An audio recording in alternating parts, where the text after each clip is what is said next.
श्री स्वामी समर्थ. उद्या शनिवार परिवर्तिनी एकादशी. सर्व विघ्न दूर होण्यासाठी अंघोळीच्या पाण्यामध्ये टाका ही एक वस्तू. सर्व विघ्न दूर करण्यासाठी, शत्रूंचा नाश करण्यासाठी, घरातील अडचणी कमी करण्यासाठी, केलेल्या सेवेचं फळ मिळण्यासाठी आवर्जून परिवर्तनी एकादशीला अंघोळीच्या पाण्यामध्ये घरातील सर्वांनी ही एक वस्तू टाकायची आहे. भाद्रपद महिन्यातील शुक्ल पक्षात येणारी एकादशी तिथी ही परिवर्तनी एकादशी तिथी म्हणून ओळखली जाते. यंदा या एकादशीची तिथी 14 सप्टेंबरला असणार आहे. या दिवशी विधीनुसार व्रत केले जाईल आणि श्री विष्णूंची मनोभावे पूजा देखील केली जाईल. परिवर्तिनी एकादशी हे व्रत केल्याने अनेक पापांपासून मुक्ती मिळते आणि मोक्षप्राप्तीचे वरदान मिळते असे पुराणात सांगण्यात आले आहे. या एकादशीला पद्य एकादशी, या एकादशीला पद्म एकादशी या नावाने देखील ओळखले जाते. तसेच यामुळे कुंडलीतील अशुभ ग्रहांची स्थिती बदलते. भगवान विष्णूंचा आशीर्वाद सदैव आपल्या पाठीशी असतो.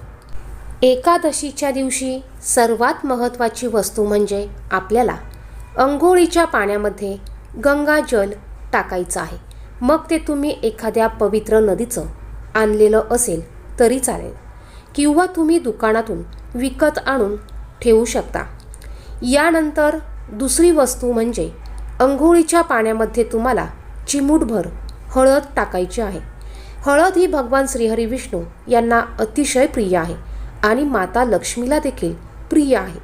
यामुळे आपला गुरुग्रह हा मजबूत होतो आणि आपल्याला आपल्या कामात अडथळे येत नाही.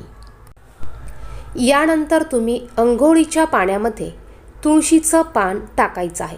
याने आपल्या शत्रूंचा नाश होतो, आपली शत्रू कमी होतात. एकादशीच्या दिवशी चुकूनही तुळशीपत्र हे तोडू नये.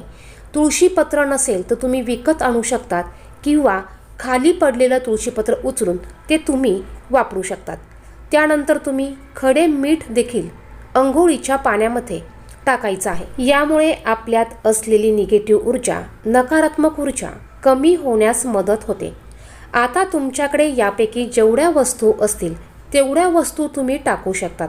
तुम्ही अंघोळीच्या पाण्यामध्ये गंगाजल नसेल तर गोमतीर पाणी देखील टाकू शकतात किंवा नुसतं गोमतीर पाणी किंवा नुसतं गंगाजल टाकलं तरी चालेल. यामुळे आपल्यात एक पॉझिटिव्ह ऊर्जा निर्माण होते. आपल्यात असलेली निगेटिव्ह ऊर्जा नष्ट होते.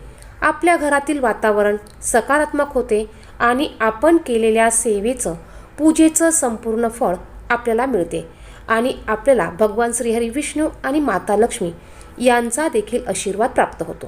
एकादशीच्या दिवशी भगवान श्रीहरी विष्णू आणि माता लक्ष्मी यांची पूजा करायची आहे. श्रीहरी भगवान विष्णू यांची पंचोपचारे पूजा तुम्हाला करायची आहे.